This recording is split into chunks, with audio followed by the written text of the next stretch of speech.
Yeah, man. Hello, welcome back. This is issue 28, and this is the first issue to start off the year. So pretty excited for this one. This one I actually wanted to do for a while. Like for maybe like the past week I've been wanting to do this one. And I was kind of stuck in between two heads, whether doing it alone or doing it with someone, but it's been prolonged for so long. I think it probably makes sense that I do this by myself. Plus, especially because this first episode of 2025, initially I wanted it to release on the 31st, but I guess I'm like 2, 3 days too late. So I wanted it to be an episode where I just kind of reflected on 2024, gone back and had a look at like all the lessons that I learned, what I could remember anyway, and just like the experience that I've had 2024 and everything that's come along with it. So I guess it's only right that when I do it by myself, and well, now that it's been dragged on for so long, it'll be the first episode of 2025, innit? Just so we can have that like moving forward too, and just keeping all the things that I've learned in mind and making sure that like I take that in my pocket with me everywhere I go, you know what I'm saying? So yeah, man, without further ado, issue 28, we'll have a look at like 2024 and just what it brought for me in it, and what it taught me and what it showed me. And I think to start off with, I definitely want to say that 2024 was quite a life-changing year for me, just personally, in terms of mental aspects of life, and having now like a year of just being by myself. So almost like a year now of, you could say, solo traveling through life, innit? Which has been nice. And the reason why I say that and the reason why I bring that up is because from the age of 18 up until the age of just before I turned 25, which is a big part of my life, by the way, like 7 years, almost 7 years of my life, especially like transitioning from a teenage to an adult, it's a lot of time. Like I've always been in relationships and I've always had someone by my side. I think there was one spell of like 9 months where I was by myself. But even then, like I was 20, turning 21, I was young, like just full of testosterone, like full of life, and all I wanted to do was go out, party, have a good time, and just live life like that in a way. Do you know what I mean? Just having a bit of fun and like not really having to think about things so deeply, about adulting, about like life, about a career, about a journey, about the mental aspect of certain things, and just like all that sort of stuff. Like I was still quite young. I was still quite like just blind to certain things in life, and like I still, even though at that point you think you got it all figured out, like I still hadn't even stepped a foot into what adulting was like. So 7 years of just like being in relationships, having fun, doing wild and crazy things, and neglecting everything about my personal life. So that would be neglecting like what I genuinely wanted to do, which maybe at the time, fair enough, like I wanted to be in those relationships and all that sort of stuff. Like there were many things that I wanted to do that I didn't do. Do you know what I mean? So that could be like producing, making music. It could be like starting martial arts. It could be starting the podcast, which is something that I've always wanted to do. Um, like having my friendships better cemented and all that sort of stuff, which by the way will be things that we talk about later down the line. But yeah, there were many aspects about my personal life that I was neglecting. And I neglected them for so long. And I think this was the first year now where I've been able to be by myself and do those things, just kind of like live my life for me, do what I want to do, and not neglect that anymore. And I think for a lot of people that might be so self-explanatory. It's like, bro, like you live life for yourself. Ain't nobody gonna live your life for you. So why would you not do what you want to do? But the thing is that when you're in relationships, when you're trying to love someone and when you're trying to give somebody what you think that they deserve, like you end up putting that person above you and above yourself. And in doing so, you neglect like a lot of the things that you want to do. You neglect like a lot of the things that like you should be doing, or like that calls your interest, that calls your curiosity, and I don't know, would like bring you down a different maybe path in life and maybe expose you to like bigger things and better things. And not saying that that would be a better relationship or bigger relationship, but just things in general in life. Do you know what I mean? Things in general in life. So yeah, so because of that, it's been a very interesting year. Like this, sorry, 2024 that's also passed to is, I think, the first year that I've tried to be fully awake and aware in every moment that I've had in 2024. So there's never been a year where I've tried to be like that throughout the whole entire year. There'll be times where like I'll just shut off from the world for a while. Um, I'll be kind of like just on autopilot, not thinking about many things and just doing it. But it wouldn't really be meaningful things, you know what I mean? So it would be like working two jobs, for example. So going to my first job, just doing it and not thinking about it, coming home, eating, going to my next job, just doing it, not thinking about it too tough, coming home, then like, I don't know, eating a bit more food, running a spliff and then going to bed, then waking up and repeat again and just kind of doing that for an extended period of time. So just little things like that, like you start going on autopilot, you stop like kind of being present in the moment because you just kind of don't want to be there doing these things, but you have to anyway. And yeah, coming to think about it now, I guess that is why I wasn't present in those moments, innit? And why I wasn't fully aware and why I haven't been fully aware. And now in 2024, I have. It's because during that period of time, I was doing things that I didn't want to do. And doing things that you don't want to do is already like grueling and tough and miserable as it is. Then and then putting yourself through that for an putting yourself through that for an extended period of time, like it's even more tough. Do you know what I mean? It's even more stressful. It's even more demanding. And I guess that's kind of like why you zone out and why I definitely zoned out, why I removed myself from being present in those moments, why I found myself maybe just going into a different planet, even though I was there physically. I wasn't there, like, my presence wasn't there. I wasn't there spiritually, mentally, or whatever you want to put it. Um, and that's not a good thing, man. At the end of the day, like, we live in this world, like, this is our world. We should be present here in every moment, or at least try to be present in every moment. You know what I mean? There's a time and a place for you to kind of like be up in your thoughts, be living there, and that's like by yourself when you're alone, and not when you're around people or doing certain things. So yeah, and then moving forward into 2024, I think I was able to be a lot more present, a lot easier, because I decided for the first time in my life that, you know what, I want to do what I want to do. So I began the year off with the podcast, trading. I picked a job that I wanted to do, which also worked for me, just time wise, like schedule wise. I started doing jujitsu. I started doing a lot more like yoga and like flexibility work and just strength and conditioning for my joints and my tendons and my ligaments and stuff like that. Started climbing more. I started seeing more friends. Started spending more time with family. I started like watching my diet. I started cooking for myself properly and eating the foods that I wanted to eat. Like I was doing a lot of the things that I wanted to do, so it was very easy for me to be present because I enjoyed these things. Like these things were, even though some of them were tough, don't get me wrong. Like starting a podcast was a little bit stressful at times. Like doing jujitsu and just getting folded up every week, like for the first, I don't know, like 2 3 months. Like it's stressful because you want to be good at something when you do it. You know what I mean? You want to be able to enjoy yourself, having fun doing it that way. But in the end, like as you do these things a lot more, like you, especially now looking back, I've come to realize that like even though those times were stressful, because those are things that I wanted to do, I enjoyed being present in that moment. So if it was stressful, I enjoyed being there because it was more so a curiosity thing, like what can I learn from this particular moment? What can I take from this particular moment? So yeah, so 2024 was a lot more different in that sense, and I think that's why I was better able to be aware like all the time. So I'd say one of the first lessons that I learned from 2024 was do what you genuinely want to do. Don't let nobody or anyone or anything make you feel like you should be doing something that you shouldn't.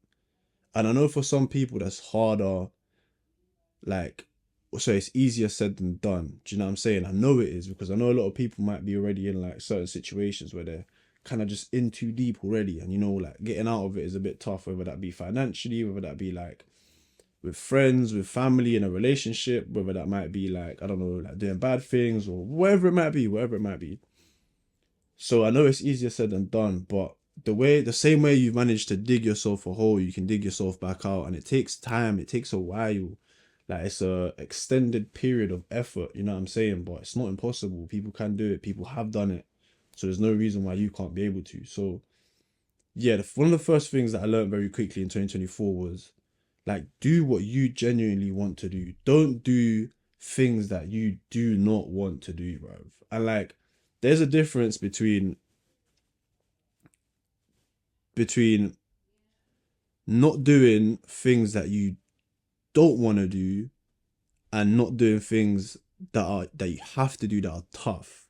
Because how can I give you an example? If you live alone, like, you have to be able to provide the money to live alone, yeah? So you know that you have to work. You know that you have to earn money. So I think a lot of us probably, if we had a choice, wouldn't want to work, but we know that we have to work. So you can't neglect doing the things that you have to do.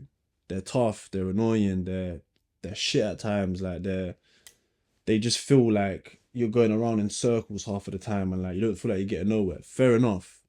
But you know that it's something you have to do, do you know what I mean? Whereas doing things that you don't want to do, or that you don't have to do either, is a lot different. That could just be like going on a night out when a friend invites you out and you just got home and you're mad tired, and like you're just kind of thinking to yourself, oh, like, if I was to step out now, I'm just gonna be absolutely shattered. Like, if I get drunk as well, it's gonna be even worse. Like, blah blah blah. I'm gonna be spending money and this and that. You don't have to go if you don't want to go. Do you know what I mean? So there's no need for you to do things that you don't want to do. So those are the two main differences. One are necessities, one are just kind of like your wants. You know what I mean? It's just something that I want to do, something that I don't want to do. So 2024, I learned very quickly, don't do things that you genuinely don't want to do.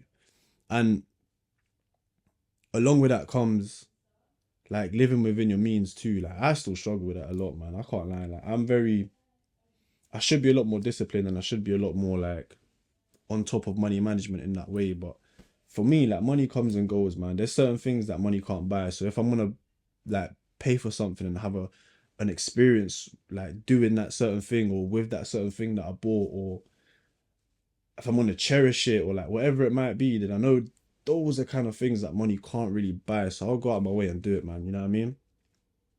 Money comes and goes. I'm not afraid of losing money and then getting it back, because eventually I will. So I can't remember the point that I was trying to make with that one.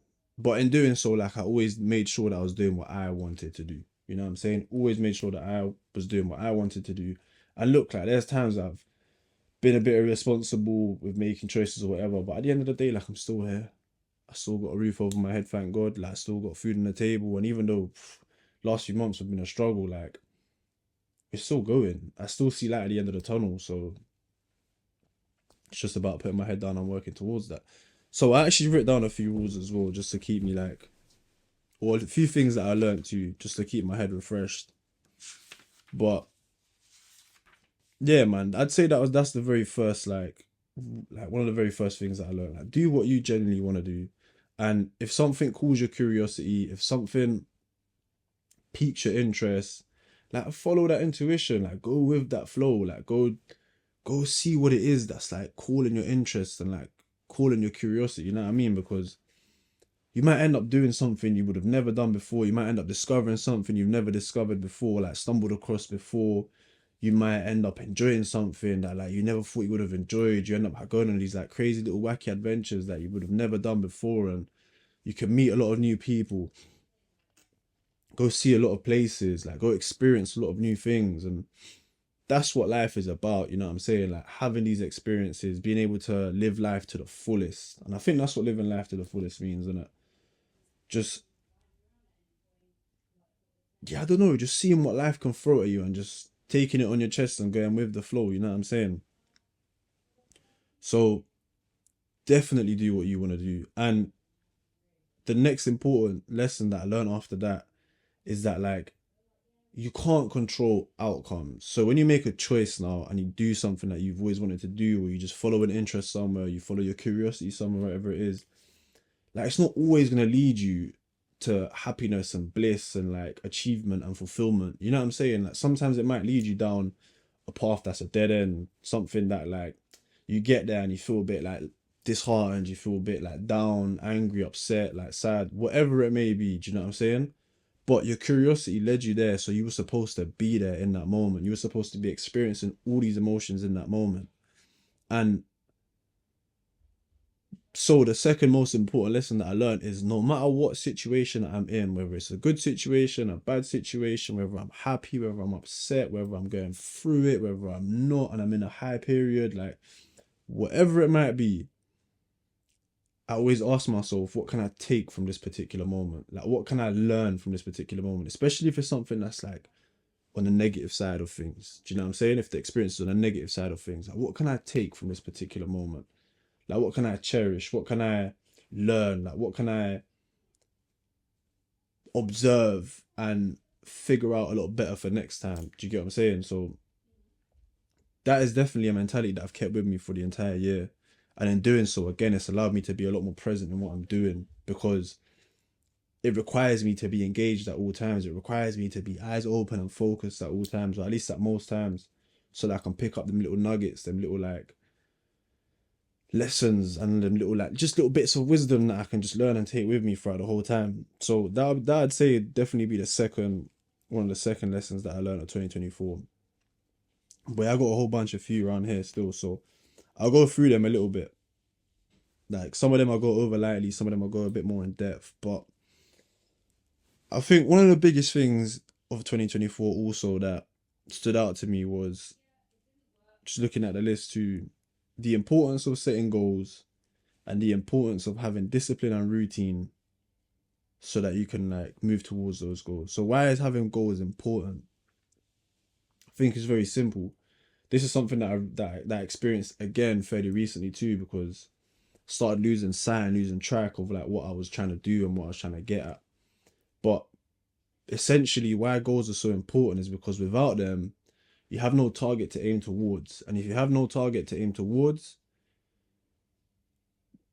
you have no like direction to orientate yourself in and start moving towards. And if you don't have direction, you're just kind of stuck in one spot, not knowing where to go. And you can start feeling very lost. You can start feeling very hopeless. You can start feeling very like aimless, anxious, you know, like just in the mud, like you can be down bad or whatever it might be, whatever it might be.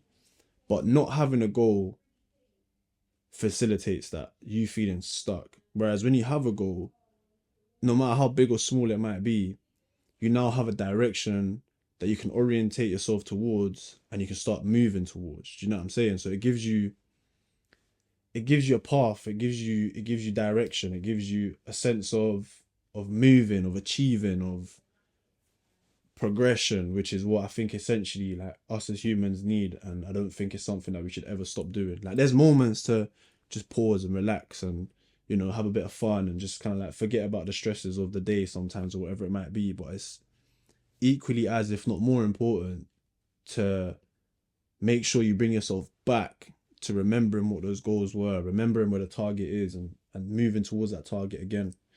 Because when you stop and you have like a little light break or whatever, it's so easy to get sucked in. Like, I've been there enough times.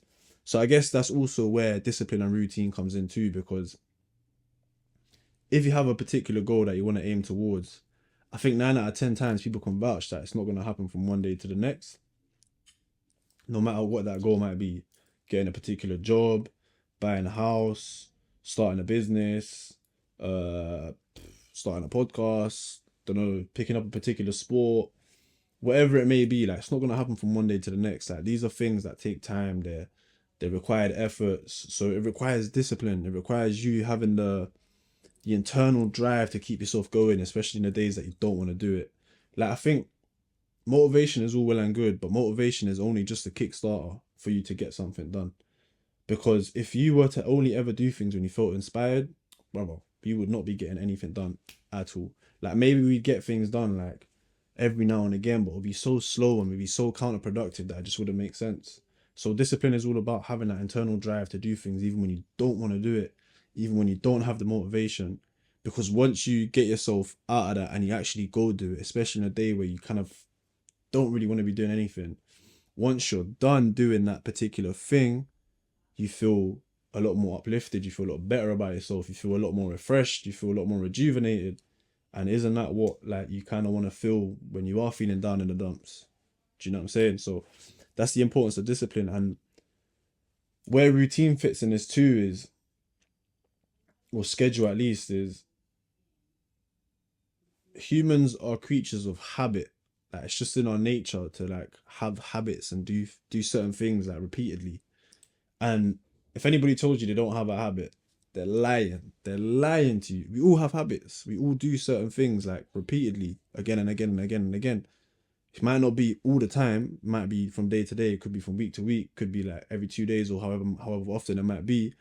But at the end of the day, we're creatures of habit. So I guess the good thing about that is we get to choose what habits we have. And if, let's say, for example, one of your goals is to do a podcast, well, then one of your habits that you need to start implementing is maybe recording twice a week, picking certain days that you record on twice a week. So now you start building a schedule around that. Then let's say another thing that you're doing is gymming. Well, maybe you want to be gymming 4 times a week. So now you know I'm going to designate certain amounts of time to do that 4 times a week. And you start building a routine and a schedule around that, like the things that you want to do, the things that interest you, and obviously leave little gaps of time for you to just kind of like freestyle a little bit. Because, and this goes into the even next point as well, the next lesson that I learned, but you need to have times and periods where things aren't scheduled, where things aren't routine, where you can allow for like a little bit of like spontaneity. I think that's the word. God knows. A bit of like impulse, a bit of like just randomness, a bit of chaos, you know what I mean? Because it's also in those periods that you learn quite a lot about yourself too. Or it's also in those periods where you allow for like the beauty of life to kind of just reveal itself to you at any particular given moment, and you're just kind of like, whoa, was not expecting that, but that's a pleasant surprise. You know what I'm saying? So yeah, it's important to have routine and to have schedule, because then you make sometimes the tasks that are a little bit tough and mundane or just like exhausting, you make that a little bit easier to do because you know when it's going to happen, at what point during your week, at what point during your day. And you can almost prepare yourself every time you go to do it so that you can actually get it done, like maximum efficiency or whatever it is. And what you'll come to notice and what you'll come to find is that slowly over time, if you're following that schedule, following that routine of just time aside for when you have to do particular things, and especially if they're orientated around your goals, well, then you'll see that slowly but surely you'll start ticking off all the goals that you set yourself. And you'll find that you've been moving in a direction and you're moving somewhere. And now you can start changing those goals to like set them a little bit further ahead again. So you now have a new direction to move in, new like, you know, set of things that you want to achieve and attain. And now you still have a road that you can continue to follow. So like just on a personal note and from a personal experience, when I began the year, I set out a bunch of goals for myself, some short term, no, for some long term first. And then I broke that down and went, right, what does the medium term goals look like for this? And then from the medium term goals, I broke that down even more and said, what do the short term goals look like for this, for the medium term goals? And then from my short term goals, I looked at the things that were like, what can I do straight away and achieve straight away? And I put that into like a weekly to-do list. And then from that weekly to-do list, I'd ask myself, right, what can I do tomorrow and how am I going to schedule tomorrow? And boom, I'd have a daily task. So then from my daily task, I'd tick them off, do whatever it is. So then from my weekly task, things will slowly get ticked off. And then by the end of the week, like all my weekly tasks would be ticked off. And then I'd probably have in my short-term goals something that I would have achieved from my short-term goals. And I'll tick that off. And as time goes by, you tick more daily tasks off, you tick more weekly tasks off, then your short-term goals start to get achieved. And once all your short-term goals start to get achieved, you can see that your mid-term goals get ticked off too. And as they slowly get ticked off too, your long-term goals get ticked off as well. So that having goals, having a discipline, having a schedule, and having, you know, your routine, it gave me a sense of direction. It gave me a reason to like do certain things.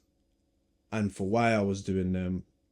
It gave me a road to walk down, a path to follow. It gave me guidance in a way, and a sense of achievement, bro, which is nice because at the end of the day, like, yes, life is all about the journey when it comes to achieving things. And I know a lot of people always say that once you've achieved it, like, you don't feel the same as how you might have felt when you was achieving that certain thing. But I think if these are goals that you've set out yourself to achieve and like you actually genuinely just wanted to do these things, well, there is also a sense of fulfillment and happiness and joy that you get out of finally reaching the crossing line, the finish line, crossing line. That's crazy. There's also a good feeling in that too. Like, fair enough, it's not as long lasting as what it's like going through the entire process. But I mean, that's a given. The entire process is a long journey. The finish line is just one line.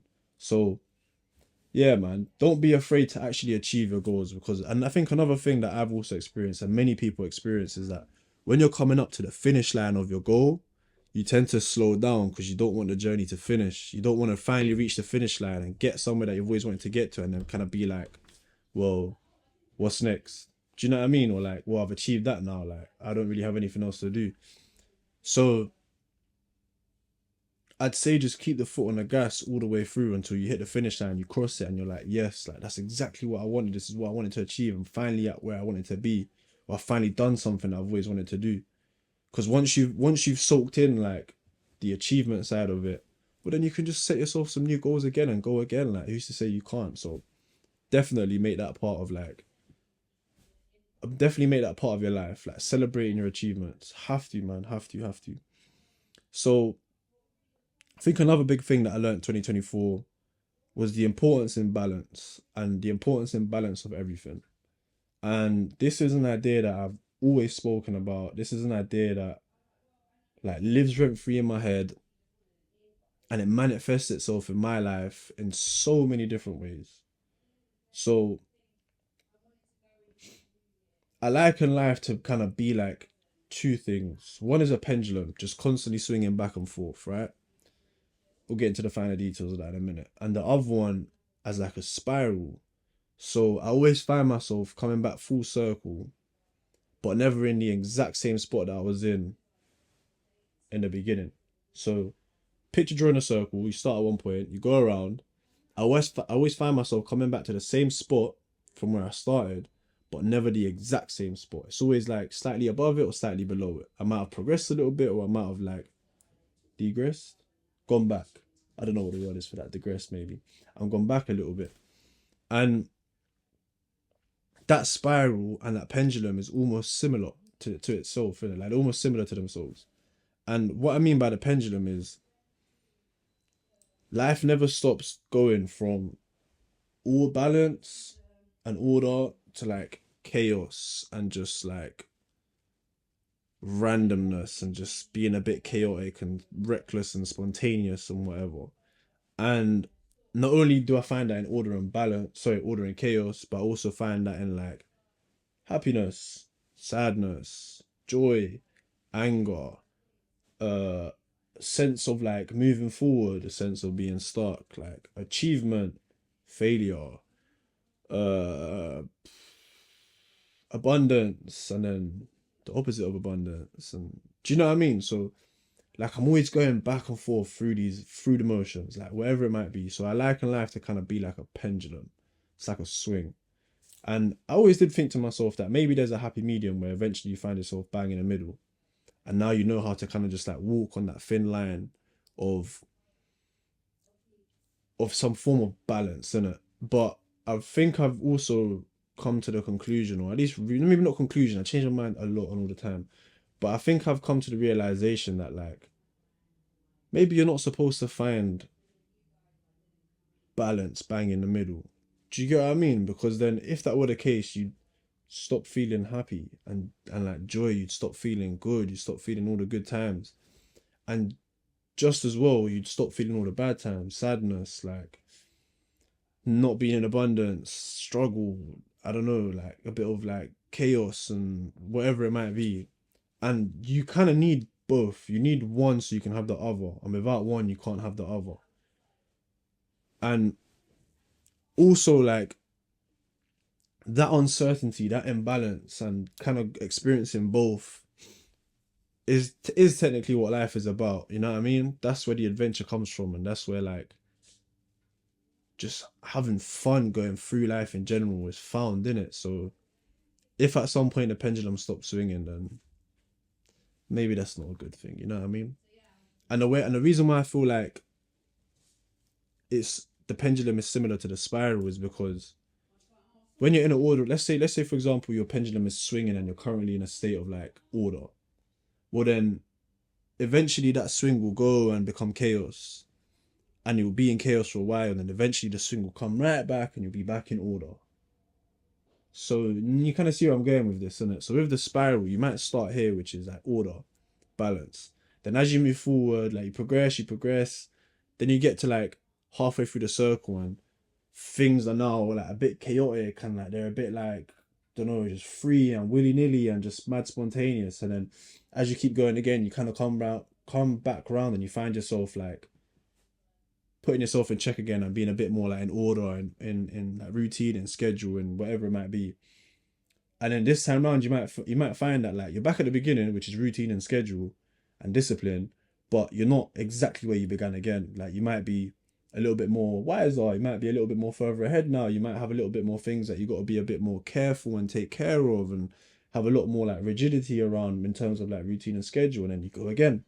So you progress, you progress, and I'm pretty sure there comes a point where you feel order and chaos again. So you feel chaos and imbalance again.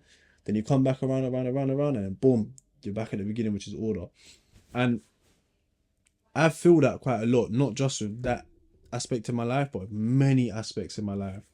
So that could be like love and relationships, that could be with like money, that could be with like just mental state and mental well-being, that could be a physical state and physical well-being, that could be with abundance, and that can also be with, I don't know, like I find out with so many things in my life, so many things in my life, like even for example where I'm beginning now, the beginning of this year, like it feels almost very similar to the beginning of last year. Like the beginning of last year I was very much just on being like scheduled again, routine again, having discipline, having like, I don't know, like real rigidity around my rules and my morals and everything I stand for, and like I don't know, everything I'm doing, like everything was bang, bang, bang, bang, bang, like proper like sorted out nicely in it. And at the end of the year, I found myself like as I went through the year, like yeah, that carried on for a while, and then hit halfway point and things just came like went out of control,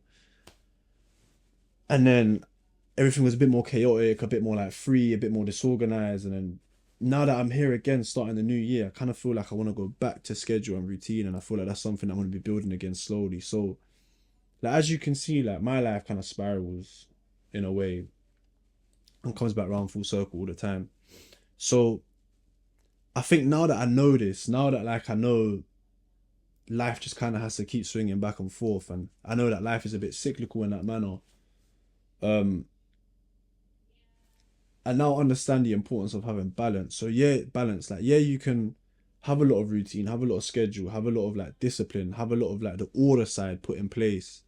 But if you don't leave a door open for at least a bit of freedom, a bit of like spontaneity, I think that's the name, man. I think that's the word. I don't know. But if you leave the door open for a little bit of like just spontaneous activity, to allow your impulses to take over every now and again, to do something on a whim, like to just leave the door open for a bit of like freedom and chaos. Like if you don't do that, you end up shutting that out, and that will just come back full blast one day. Like the bottle will just pop open and that will hit you hard, because that's what I experienced last year. Like last year for the first 6 months, I didn't really allow for like anything spontaneous, any freedom, any like, I don't know, just a bit of chaos to come into my life. And eventually I hit a point where 6 months in, the bottle just popped open, and then getting back into the rhythm of things was incredibly tough. And what I mean by that, by the bottle just kind of popped open, kind of didn't really want to go into this personal experience, but in essence, like I met someone who I thought, damn, like what I feel is so real, no one can tell me different. And what I felt was like this person was meant to be in my life. Like they are my direct like counterpart. They are my direct opposite, almost like a twin flame. And like this is a person that I should probably be like looking to build with and probably spend the rest of my life with, it. And when that moment hit, like what I felt was so like it was so out of pocket. It just didn't go with the script that I had been writing. Like it was so random and spontaneous that I didn't know how to deal with it. And the reason why I didn't know how to deal with it was because I didn't leave the door open for free and random and spontaneous opportunities to arise for the first 6 periods of my life when I was just being disciplined and routined. So I had forgotten what being free and spontaneous and a bit chaotic was like. So once that hit, boy, yeah, I didn't know how to deal with it. And in not knowing how to deal with it, I was scrambling for answers for a while. Like I was trying to pick up my pieces again for a while, and I wasn't doing it properly again. And so that's why the next 6 months, or at least the next like 4 months, were a bit chaotic, were a bit like all over the place, were a bit like everything was done like on a whim or spontaneous or just however I felt like doing it. And so having the contrast between the two taught me the importance of having like a very good balance, like a very well needed balance. Like you need to be able to be structured and routine and have discipline when necessary, especially for certain things, but then you also need to be very free and let things be and just kind of like keep the door open to allow for random opportunities to arise and still have that free spirit and that be free minded, you know what I mean, to also enjoy life from that manner, because you need to be able to have the capacity to be yourself in both environments and thrive in both environments. Well, I think so anyway. I think that's quite important. So balance is definitely another hard lesson that I learned in 2024. And I think moving forward, like I will be a lot more scheduled. I will be a lot more disciplined and routine and all that sort of stuff. But I'll make sure to never stop leaving that door open to just like a little bit of chaos, a bit of freedom, a bit of like spontaneous impulse or just doing things on a whim or whatever, because that's also where the joy lies in life too, man. I think. Me personally, I think. Um yeah, I guess that kind of goes into another thing that I learned this year, which was letting things be what they are and not imposing narratives on them. So what I mean by that is let's see if I can give you an example. I mean, it's pretty self-explanatory, but like there's many things in life you can't control. We don't have control over everything. Like you might not have control over the outcomes of certain things that you do. You might not have control over what somebody else chooses to do. You might not have control over majority of the things that happen during the day and that either are just happening or happening to you or happening to others. Do you know what I'm saying? So you kind of just have to accept things for what they are. And that's incredibly tough at times because there might be certain times where you don't want to accept what's going on. You don't want to like you want to shut out that particular part of reality because sometimes you might feel that it's too hard to bear in it. But you have to let things be what they are. And I learned this the hard way through like speaking to people and forming relationships with people and getting to know people and all that sort of stuff. You know what I'm saying? Which kind of goes into the next point too, but we'll keep it here for now. And I think the best example to give is, especially for letting things be what they are and not imposing a narrative, is the example that I had, to be fair. But it's basically what I mean by that is, let's say for example you meet someone new, yeah, someone that interests you, that piques your interest. You're like, raw, like this person's mad, like interesting. Like they spark my curiosity. I want to get to know them a little bit better. Like I want to spend more time around them and all that sort of stuff. So you can't impose a narrative on what's going on in this situation. Like you might have met someone. The idea is that you're being yourself the entire time, and so are they. And then whatever ends up happening is meant to happen, but you can't force a particular narrative. So yeah, fair enough. Like you might know how to maneuver the game here a little bit. Like I don't know, like flirt, kind of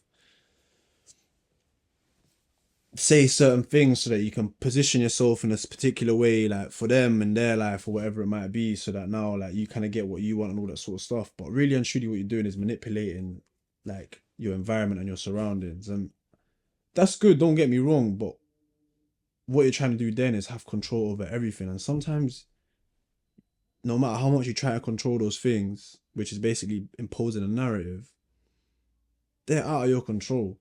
I can try like chew someone's ear off, flirt with someone, and like position myself in a way where I'm only allowing them to look at me in a particular way, so that hopefully they do look at me in that way. But at the end of the day, like if they're not gonna want to see me in that manner, they're not going to. And if they're not gonna want to pursue me in that manner, they're not going to. And if their intentions are different and they don't find that their intentions align with mine, then they're not gonna want to like keep pursuing and chatting. Do you get what I'm saying? So the idea is that you can't impose narratives on certain things. The idea is that what you should be doing is being yourself at all times, your most authentic self at all times, and not like manipulating certain things and being somebody you're not. And whatever happens then is meant to be, and that's how it's supposed to go. So I think another example could be like starting a business, or yeah, let's just say starting a business. Like you might start a particular business in something that you wanted to do, and as time progresses, let's say you see certain things in your business that might start evolving, that might just make sense, that might like be things that you need to start doing. But because you want your business to be a particular way and you only wanted it to be that way, like you continue imposing that narrative on it instead and not allowing it to evolve and to, I don't know, like become something a bit new or whatever it is. And then in doing so, you kind of neglect what this thing is trying to be, and you're imposing what you want it to be on it. And it's hard to let go and let things be what they are, but it's incredibly necessary though, especially if you want to improve, if you want to grow, if you want to innovate, if you want to,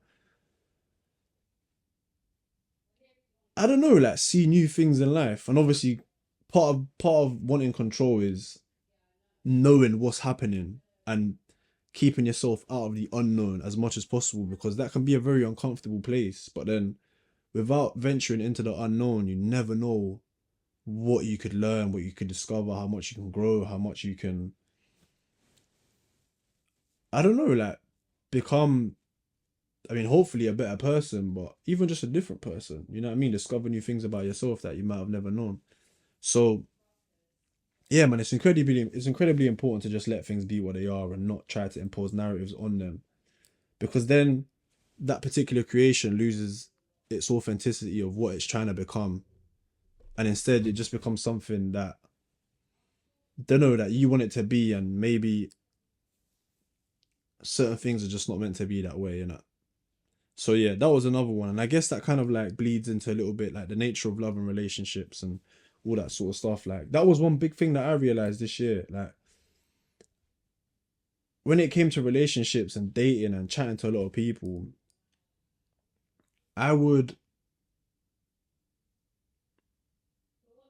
I would rush quite a lot. I would want it to be something that maybe it's not even going down that route. Like I would try to control everything as much as I could. And I think part of that comes from just like society in general, and how men interpret relationships and their roles in relationships and stuff like that, you know? Like I think for myself personally and just my own personal experience, and maybe a lot of people can relate to this, maybe they might not be able to, but sure. Um I think the reason why I've always wanted to have so much control in relationships, or just control the narrative and like be able to control the narrative too, is that sense of control and that sense of knowing what's coming, that sense of like giving yourself comfort because you know that you're in control of the situation and you're in control of the outcomes and how it's going to turn out and all that sort of stuff. And I think what that comes a lot from is how growing up, like I've been told men should be in relationships and all that sort of stuff. And what's crazy is that this has come from partners talking to me about these things and partners telling me. And don't get me wrong, like they were probably telling me something different from how I might have interpreted it. But then at the same time, if that's how I interpreted it, that's how the message came across. And if that's how the message came across, maybe that's what they were trying to say. Do you know what I'm saying? So it would come from like partners being like, oh, like I want a man that's a lot more in control, that, you know, says let's go do this and that's what we're gonna do. And I don't know, just a man that doesn't get too emotional, a man that doesn't like that can provide and protect and all this sort of stuff, and like top G basically shit, yeah. And they didn't even realize they were spitting like what top G says. Um but they pretty much were, which is quite funny because then when you go and listen to top G saying it, they're just kind of like, no. Not to say I'm an advocate for my man, but it's just interesting. There's actually certain things that he talks about which are like along those lines. But anyways, like that's just a general idea and the basis of what like ex-partners would tell me, or just people in general would tell me when we speak about these things. And I think as a young man, you interpret it as um like you interpret it as if you are to be the leader and take lead, which is something I hear all the damn time, which I think is what I was trying to get to when I was making that point. Then that means you need to have a lot of things figured out and you need to have control over everything so that you know what's coming, you know the outcomes that are going to be achieved, you know where certain things are headed, you know, like you're comfortable in a space knowing that like you control quite a lot. Do you know what I'm saying? And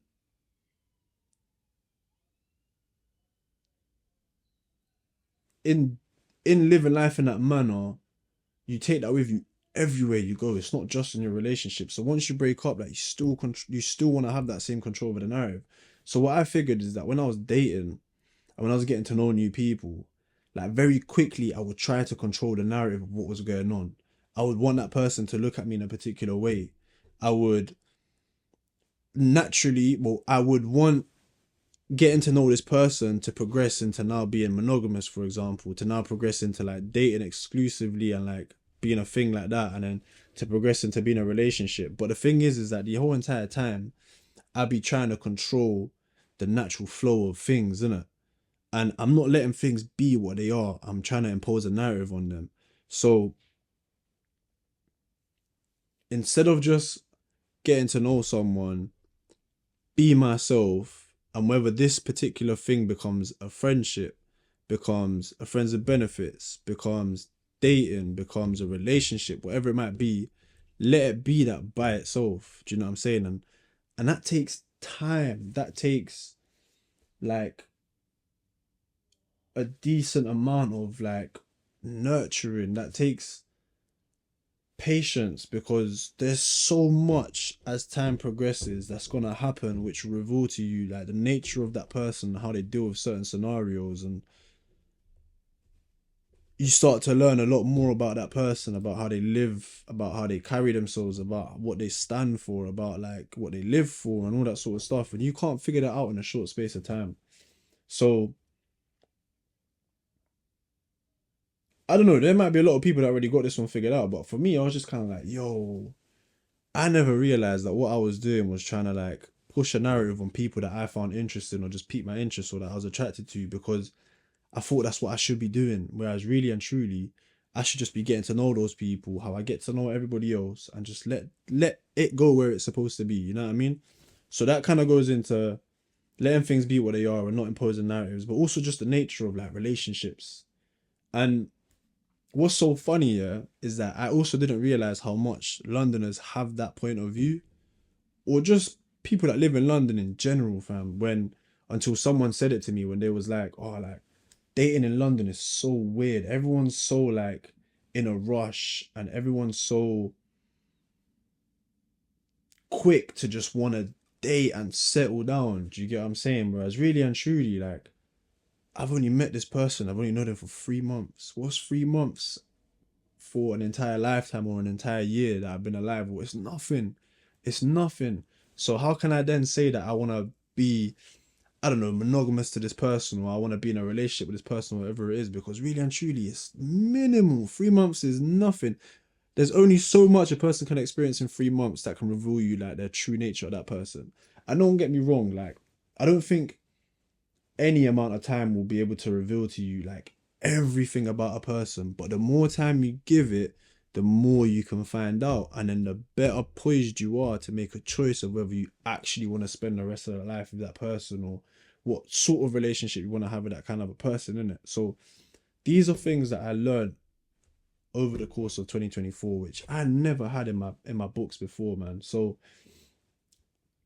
for anyone that's kind of like out there feeling a bit lonely, looking for a relationship or looking for love or whatever it is, I'd say definitely be comfortable with like yourself first. Learn to love yourself first properly, man. And I think in order to do that, not to say you have to close the book or close the door even on the possibility of allowing for a relationship in, but I think it's just more so accepting the fact that you're going to be alone for a while, or you're going to be alone for an extended period of time, and that is okay. Because look, like, Christmas this year, especially Christmas this year, not New Year's, just Christmas, and like the period around Christmas was incredibly tough for me. And it was tough for me because I felt incredibly lonely. And the reason why I felt so incredibly lonely, even though this isn't the first Christmas I've spent with myself, was because there was a part of me that hadn't accepted the fact that like I'm gonna be alone for an extended period of time whilst I work on myself and the things that I want to do. And that's okay. I hadn't accepted that. I hadn't accepted the fact that like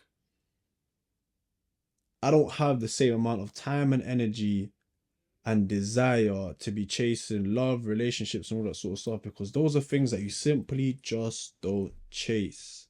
And I've been chasing those things, and it's not really led me down a great path or a place that I can say I've done a lot for myself and I'm proud of what I've built for myself. Because from the ages of 18, like I said, from when I first started getting into relationships up until 25, so last year, well, the year before now, 2023, fuck, I want to be 27 this year, crazy. Like, I hadn't really done anything that I can say I was extremely proud of. I did for myself. Like, I've done so and so and I've achieved so and so, and like, I'm extremely proud of it. I think the only thing that I can say is anything remotely close to that is football.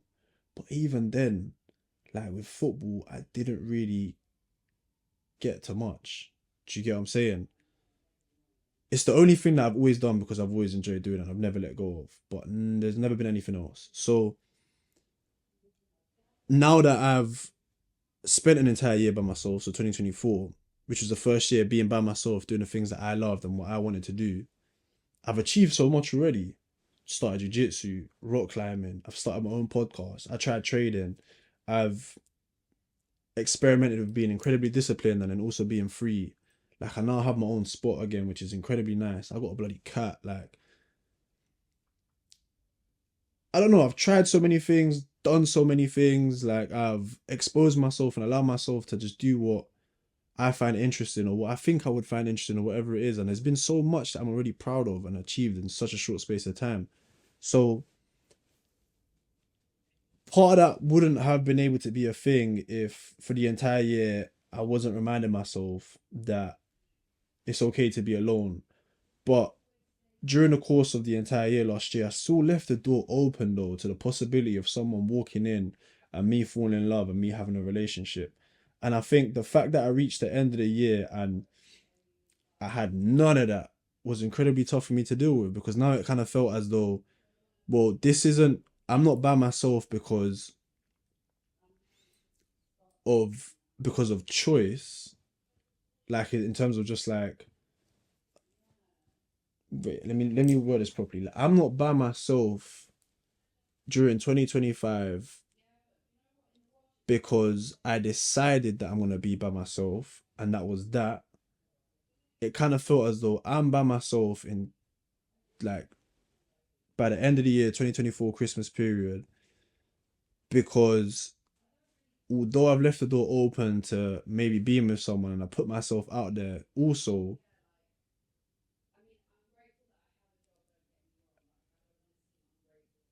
nobody has wanted to build that with me.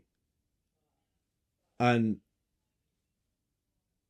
that's an incredibly lonely feeling. That's an incredibly lonely feeling because I remember being younger, like younger than 26, could be 24, 23, 22, 21, and feeling like you're not good enough. And having that feeling was like a reminder of that. Do you know what I mean? I don't think I've deep that properly until now. But I think that's why Christmas I felt so incredibly lonely. And even though last year Christmas I was by myself, that felt like it didn't feel that way because for me it felt as though I had to be by myself.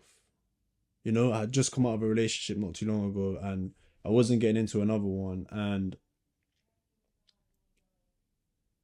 it didn't feel as though I tried and nobody wanted it. It just felt as though I made that choice and that was that.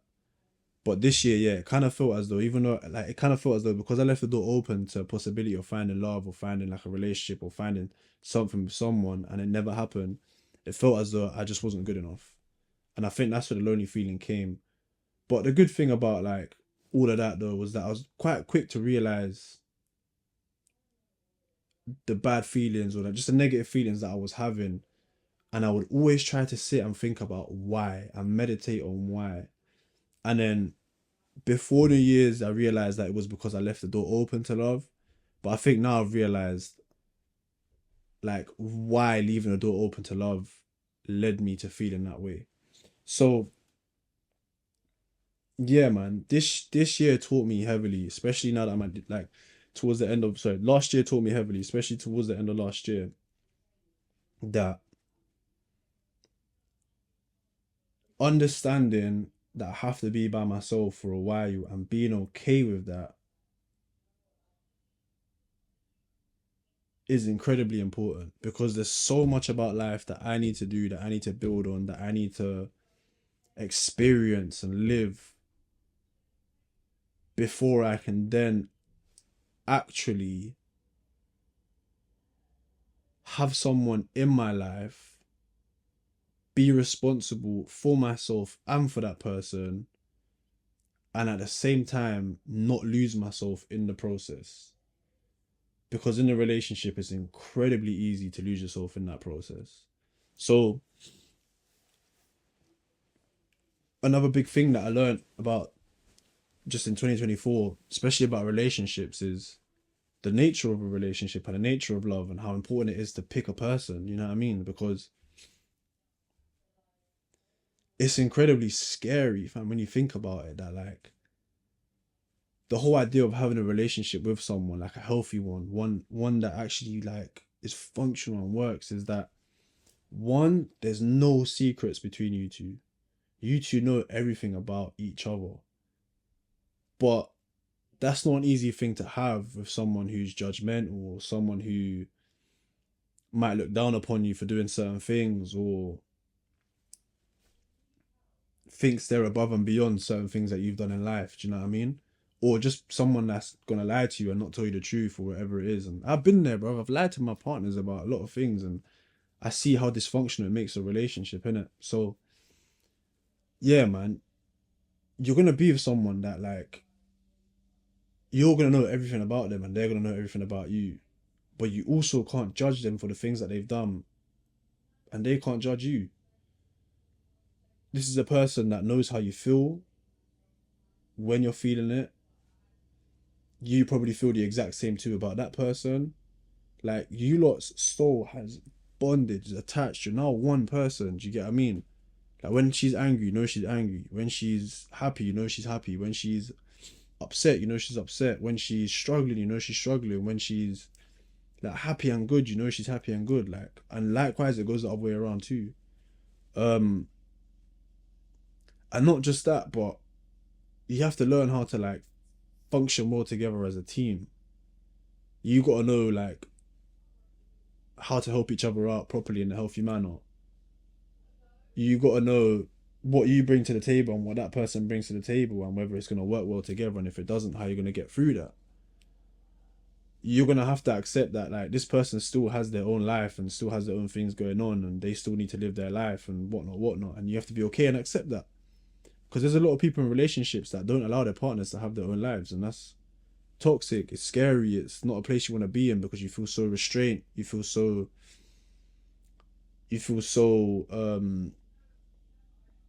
what's the word that I'm looking for? You feel reduced. You feel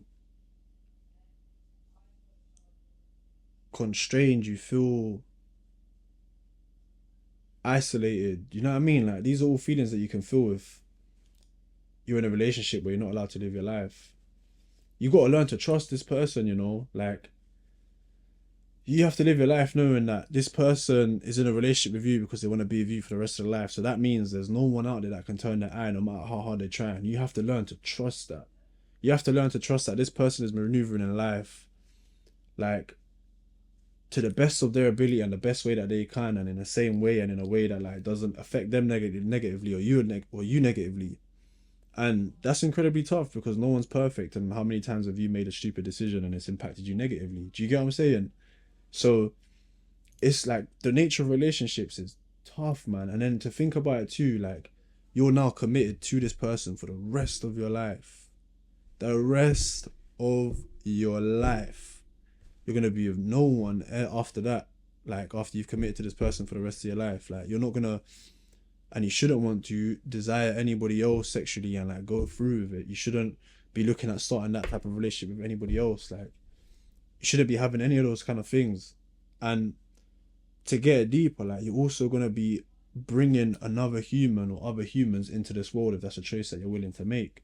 And in doing so, you need to trust that like shit's gonna get tough, but this person's gonna stand by my side and I'm gonna stand by their side no matter how hard and how tough it gets.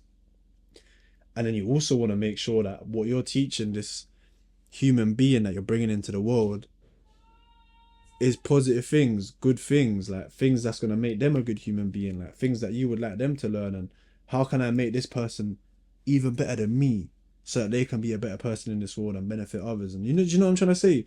So like, it's not you that's doing that, it's you too that's doing that. So you want to make sure that that person also shares similar views and is going to do the similar things to help raise that child or whatever it is how you would like it done too.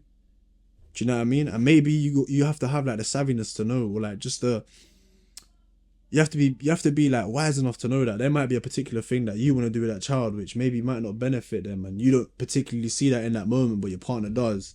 So allowing the grace of also being corrected too, because at the end of the day, like that's what leaders do. So look, these are things that I never understood like in previous relationships when it came to like I want a man that's a leader, I want a man that's going to take care of me, and I want a man that's this and that the next. It's not superficially, well I hope it's not anyway. And for me and my next relationship, like if someone's asking for that me superficially for the first thing, I'm telling them no.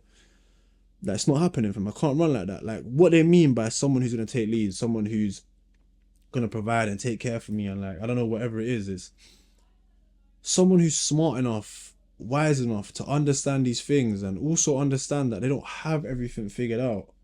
They don't know everything. So there's times where you have to let the lead go. You have to let that feeling of I control things go. You have to let that feeling of it's my way or the highway go, fam. Do you know what I mean? And providing and protecting is also just offering like a safe space for someone to be around, and not just like a physical environment but also a mental one too, to let them know that like you don't judge because you don't want to be judged either. Like you understand that everyone's a human and we all make mistakes. You can acknowledge everything bad that you've done, and you're also doing something about it. You know what I mean? You're doing your absolute best to make sure that you're not making the same mistakes again. Like, you're providing someone a space physically and mentally where they can be themselves and be okay with that. But you can be yourself and be okay with that, where you can teach them things, fundamental values in life and fundamental virtues in life that are really going to take you lot somewhere. Someone who's organized, disciplined, like has their things in check, and someone who's not going to lose themselves in the entire process of being in a relationship. Do you get what I'm saying? So that's what leading is. That's what like maturity is. That's what providing and protecting really is. And then after that comes the superficial things, like the materialistic things. Like, can this person provide money for me? Yes, they can. Can they provide a home for me? Yes, they can. Can they put food on the table? Yes, they can. Like, can they, I don't know, offer like those just commodities like that also come with life. If they can, great. Like, that's a bonus, fam. You know what I mean? That's a bonus. But these are like the nature of relationships and what finding love is like. That it's a scary process, bro. It's a scary process, fam. And that's why it's incredibly like important who you choose to spend the rest of your life with. So if 2024 taught me anything about dating, it's take your time. And when you meet someone where like in the beginning it's, you know, it's sparkles, it's fire, it's electric, like you lot are getting on like two peas in a pod, like a house on fire, to just not forget, yeah, that you still have your life. You still need to live your life. You've only known this person for a short period of time. So they can't really be changing anything about your life so drastically and in such a short space of time. Do you know what I mean? Like, you still got your things that you need to get on with. You still got your life that you need to live, because at the end of the day, this person's not going to turn around in 2 months and then start helping you with your life or living your life for you. Do you know what I mean? Doesn't work that way. And when you're getting to meet people, like, don't restrict yourself either. And I don't mean that in terms of like go around and sleep with everybody else. No, but allow yourself the grace of being able to meet one person, like understand them as an individual and just level with them. You know what I mean? Like, become a friend with them. Then meet somebody else, do the same thing there. Meet somebody else, do the same thing there. Meet somebody else and do the same thing there. Because the issue with sleeping around is that you might meet someone, kick it off with them, and when you sleep with them, now you're automatically looking at making this something more than what it has to be. Like, because you slept with them, that's a level of intimacy and vulnerability that they don't share with anyone else. So almost inevitably, you start looking at that person as if they see you as a little bit more. So I should be looking at them as a little bit more. And now, because I look at them as a little bit more, I need to start making this a little bit more. And then that kind of just spirals out of control. Do you know what I'm saying? So sleeping around with people is like fair enough. Like, for some people, they might find it fun or whatever, but it has its caveats, and sex really and truly is the rose tinted glasses that blinds people. It's not love per se, because in loving someone, that could also mean walking away from them because you don't want to hurt them anymore. But when sex is in the equation, though, it's a whole different ballgame. I think that's a conversation for another day. But yeah, man, it's a whole different ballgame, because that can really throw on them rose tinted glasses. And after you have sex with someone, you feel as though everything's okay, but all the underlying issues are still there. So you kind of end up dating just to fuck. Do you know what I mean? Problems, you have sex, you feel fine. Problems again, you have sex, you feel fine. Problems, you have sex, you feel fine. That's not a way to be living, boy. That's not a relationship to have. So I learned that on the hard way, and I think that's just how things are. So yeah, man. 2024 taught me a lot about dating. A lot about accepting the fact that I'm gonna be by myself for a while and being okay with it. You know what I mean? And just building on what's mine. Because at the end of the day, I wanna, when the opportunity does arise to get into a relationship, start a family, all that sort of thing, well, at least I wanna have my fundamentals figured out. Like, I wanna be able to say that I can provide for the family and for this child, if we're gonna have one or whatever it is. I can say that I have a roof over our heads that I can give us. I can say, you know, there's a few commodities there that we can all share and enjoy and make a good time out of. And not just that, but like, the most important is that the mental side of everything is there. Like, I'm emotionally mature, I'm emotionally stable. Like, I have my head planted on my shoulders and my feet planted firmly in the ground. Like, I know that I can give a healthy environment for me and a person to thrive in. And not just me and another person, but now me and children to thrive in too. Like, I want to know that I can offer this to someone. It's not uh it's not a thing where I'm negotiating it with that person so that I can start building it with them. It's more so just a thing that this is actually what I can provide. And if it's something that you're willing to accept and also take care of with me, and I take care of the things that you've built for yourself too, and look out for each other and have each other's back always, well then that can work. But if that's not the case, no, that's dead. Like I don't want to get into a relationship now with someone because I don't have those things figured out. So what can I give you? And if I can't really give you that much, like I know there's people out there that can. So I don't want to put myself at a disadvantage. And fair enough, like if somebody does come into my life and say, you know what, I don't care if you don't have it figured out, I trust that you will, and I'm willing to help you in that process, fine, fair enough.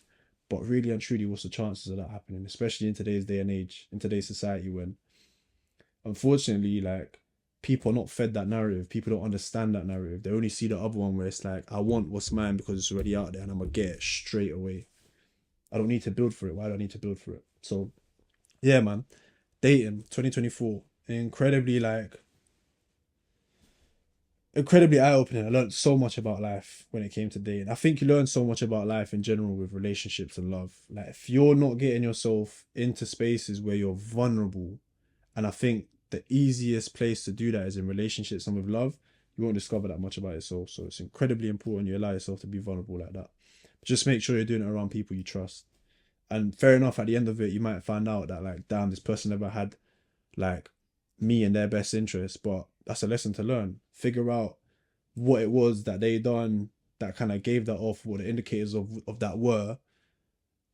And then you can kind of start like taking that with you everywhere you go, and then you can start kind of scoping out the people that masquerade having you in their best interests, or like put on a little facade or whatever it is, and you can kind of better now navigate the world and read people a bit easier and make life a little bit easier for yourself in that sense, isn't it?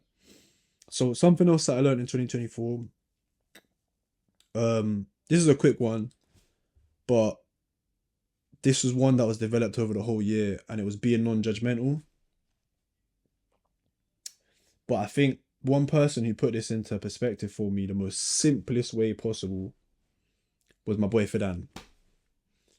My boy Fids. And he'll be on a podcast at some point. 100% have to get him on it.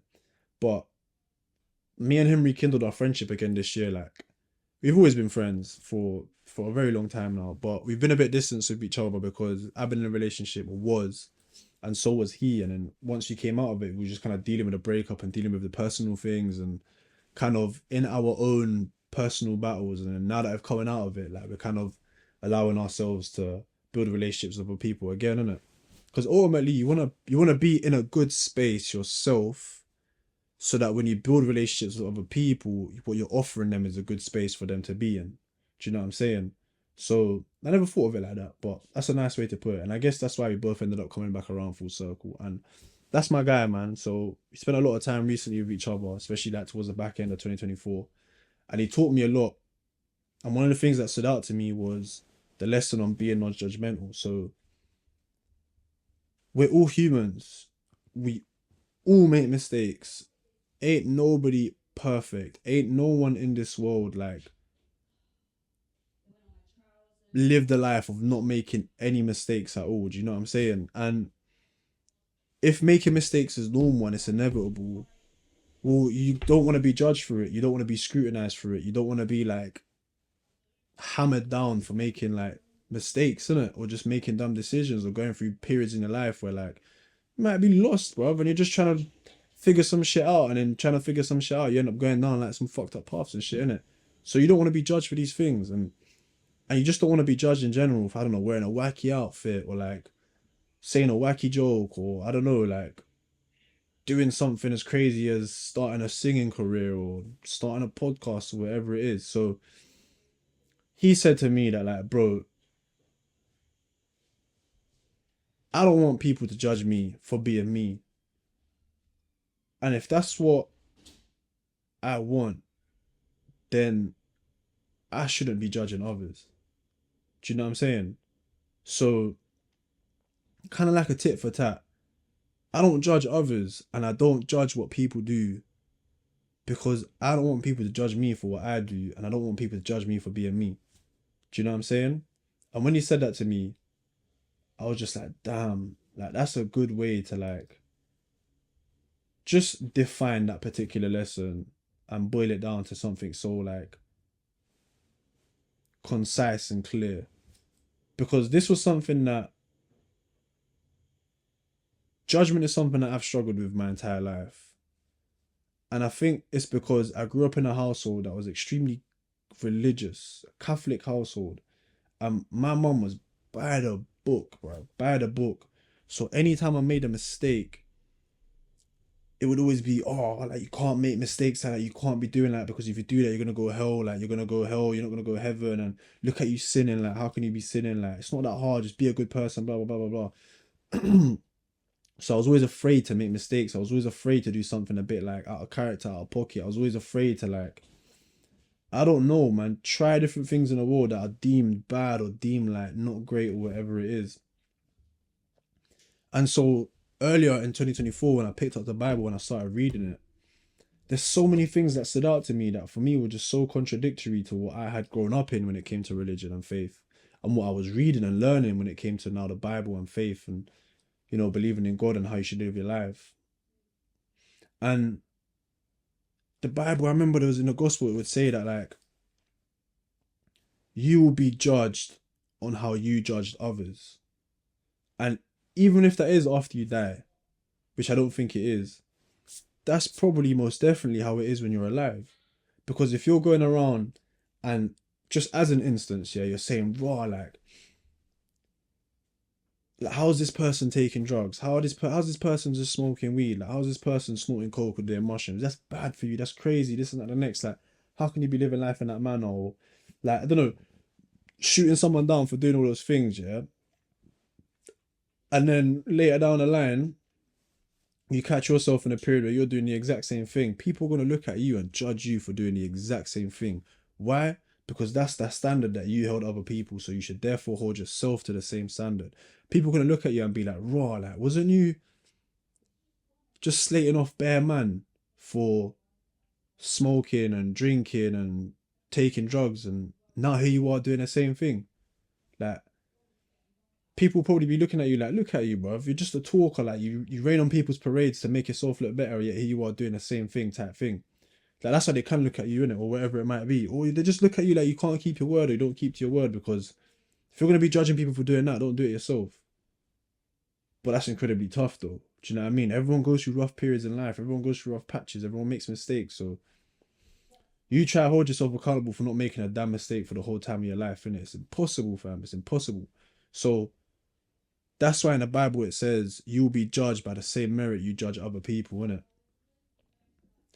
So yeah, man, judgment was a big one for me because I've made so many mistakes in my life, and having that ingrained as a child and being told that like all the mistakes you made in life, like if you don't repent for them, you're gonna die and you're gonna go hell and you're gonna, you know what I mean, like pay for all your sins and this and that the next. Like I was just kind of like, raw. Like I used to then rain on my own parade. I used to hammer myself down hard and I used to be so harsh on myself for all the mistakes that I made in my life, innit? And there's me judging me, bruv.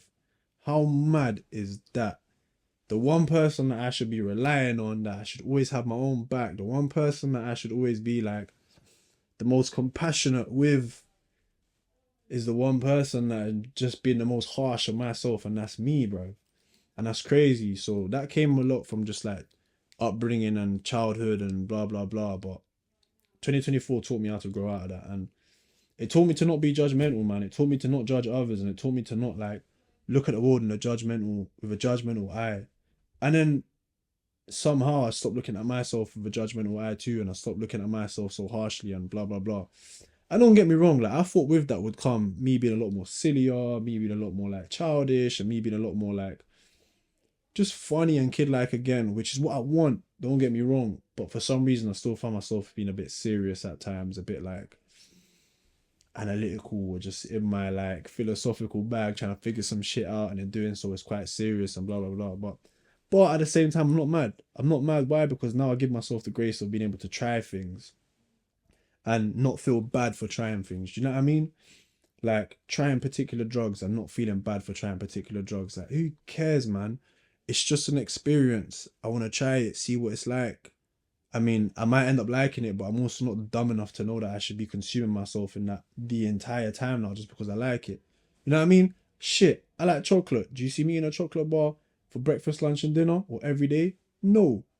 So it works the same way with like we're just trying different things in life in general, man. So yeah, man, 2024 taught me to give myself the grace of trying things, whether people deem them as good as bad, as good or bad, and not being judgmental on myself for trying those things. I think the only things that I wouldn't do, which by the way is different, is doing something that I know would not benefit myself or others at all, like would harm me or harm others, like as a given, and still going through with it. If I know that stabbing someone is gonna harm them, I'm not gonna try it just for the sake of trying it at the cost of someone else. Doesn't work in that way. Do you know what I mean? But on the contrary, though, just as an example now, if I've never taken psilocybin mushrooms and I want to take psilocybin mushrooms, I know that it's not going to do anybody else harm. I know that it's probably not going to do me any harm, and if anything, is going to benefit me. Or even if I didn't know it was going to benefit me, all I know is that I'm going to go on a trip.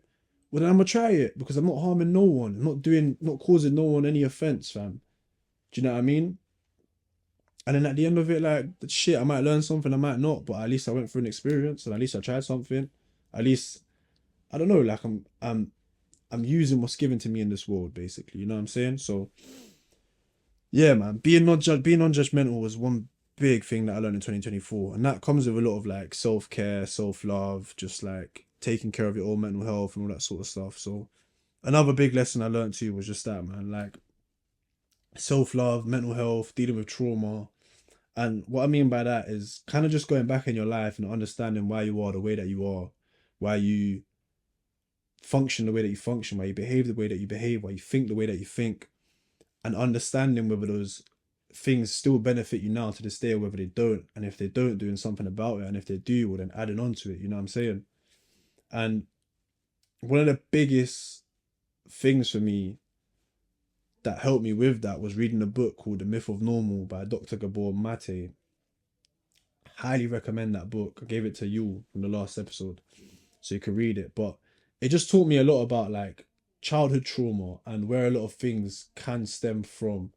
And it's not just the big T traumas that affect people, but it's also the little ones too. So like for example, growing up in such a heavily like religious background or religious family, sorry, and therefore them being incredibly judgmental on everything that I do. As a kid, that's a trauma. It's traumatic. Like having to having to do particular things as a kid that you just really don't want to do, fam. Like being made to do them because your parents make you do them, and then like when you're there doing it, teaching yourself to just zone out when you're in that moment, so you don't have to be present, like as you're doing these things, and then growing up, how that can manifest itself as ADHD or just like how that manifests itself even just in general in your life. Do you know what I mean? Where you might be in a particular position or a particular like scenario where something's so tough, and instead of you being present and dealing with it, what you're used to now, your natural response is just taking yourself out of there mentally and zoning out and just kind of like living in your mind and in a completely different world, and you're not present normal. And that can be really effective, man. I see how that affects me in my life all the time. So like learning and understanding all these things and why these things happen and like why I am the way that I am and how I can change like certain behaviors and stuff, like that's what self-care is, that's what self-love is, and that's what dealing with your traumas is about. And it's tough, man, because a lot of people got skeletons in their closet. And that one there is not an easy one to deal with, boy. Like you there's a lot of people that don't want to open up that closet and like dust out all the skeletons and just take them out and you know what I'm saying, hang them up and then just whatever. Like but it's a necessary part of life. And I think if you don't do it and if you don't continue to do it, like things can really spiral out of control real quick, man. So it's important, man. Stuff like that is important. And maintenance, general maintenance too, man. Exercising, getting out, getting some fresh air, like doing the things that you want to do, a bit of meditating, socializing, eating healthy. Like the maintenance side of it is just as important too, man. If you don't do that, like, yeah, I don't know, man. Try eating cheeseburgers every day for a whole month and see how you feel on that. So, yeah, man. Um, Another big thing that I'd say I learned from 2024 is definitely to stop looking backwards, and to stop looking backwards with a lot of things. And what I mean by looking backwards, it's okay to observe the past and learn and take a lot from it. But what's not okay is to observe the past and then try live and continue living how you was in the past. Do you know what I mean? So, for example,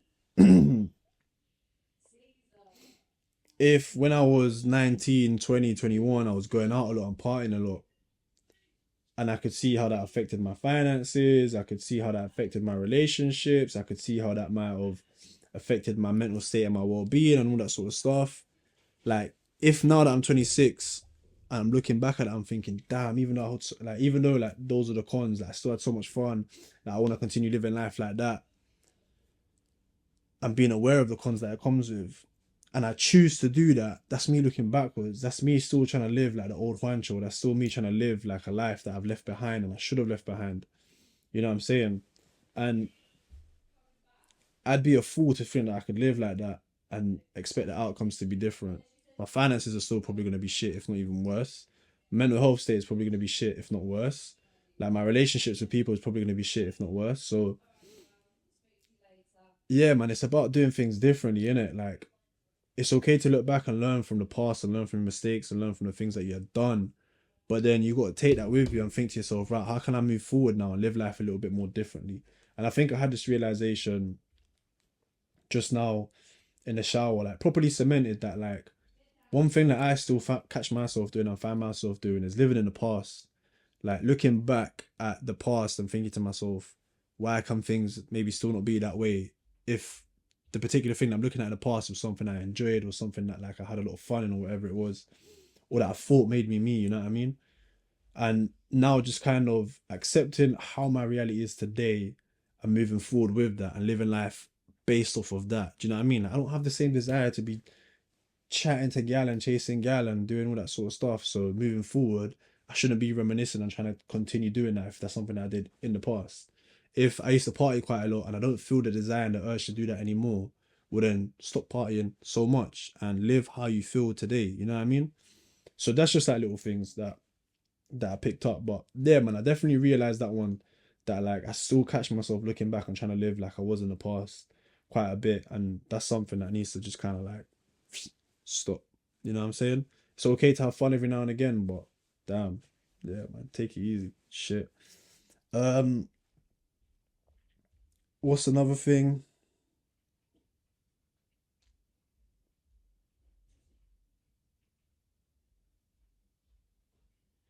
We'll end it on this point here. I think for lessons that I learned in 2024. Um, one of the hardest lessons for me that I learned in 2024 in general was adulting. God damn, adulting, fam. Shit was tough. Shit is tough. Like things are incredibly difficult and stressful in it. So I never realized how hard adulting actually is until this year finished. And what I mean by that is having to do absolutely everything for yourself. And I'm blessed in a way that like I live with my cousin. My cousin still does a lot of things at home, and she does a lot of things for me that really and truly she don't have to do. But there's still so much more about life that I still need to get used to just being on top of and organizing and having like more rigidity around, because boy, it's tough, man. So when you actually now live by yourself, whether that's in a house by yourself with flatmates or whatever it is, but living by yourself independently, like you really have to be on top of everything yourself. Like there's no breaks, there's no moments where you can just kind of chill, go back home and things are taken care of, and then you can kind of go back to it, pick it up again later down the line and go back to it, whatever it is. Like you gotta be on top of your finances, whether you like it or not. You gotta pay for your rent, food, travel, everything. You have to have like good structure and routine around like the things that you do. So taking care of yourself, cooking, cleaning, like buying the right food and finding time during your day to go exercise and like I don't know, like keep yourself stimulated in that way, like clean the house, don't know, all these things, and I still find it hard to find time to do that. And bruv, I haven't really got that much to do here, fam, which is crazy. So I need to hold myself a lot more accountable for these things. And having to like carry yourself throughout the world and having no one there to like kind of rely on and have your back on and to fall back on too, you know what I mean? So my parents, they left to Colombia like almost 4 years ago now. My sister's over there too. So even though I got uncles and cousins and friends and family here, I don't have my immediate family. So like I'm just pretty much full time, 24/7, like adulting. And it's tough, man. There's times where I feel like, damn, I'm starting again. This time it's not even from zero, but it's from like -100. Then shit, like I'm starting again. This time it ain't -100, it's like -1,000, fam. When is this ever gonna stop? Like this is exhausting. But then there's times where it's like shit, I'm starting again, and this time I'm not starting at zero. I might be starting at 10, might be starting at 100. Like I'm making progress, and yeah, man, it's tough, bro. Like adulting is hard, and I think if you still live at home, cherish it, make the most of it, because fair enough, like you might still be paying like bills, you might still be paying for food, you might still be cooking for yourself, you might still be like on top of your cleaning and stuff, but you got your family, you got your parents, you got your brothers and sisters, a dog, or like a good support system that works there, and there's still people that live in that house that still do a lot of things, that still carry their weight.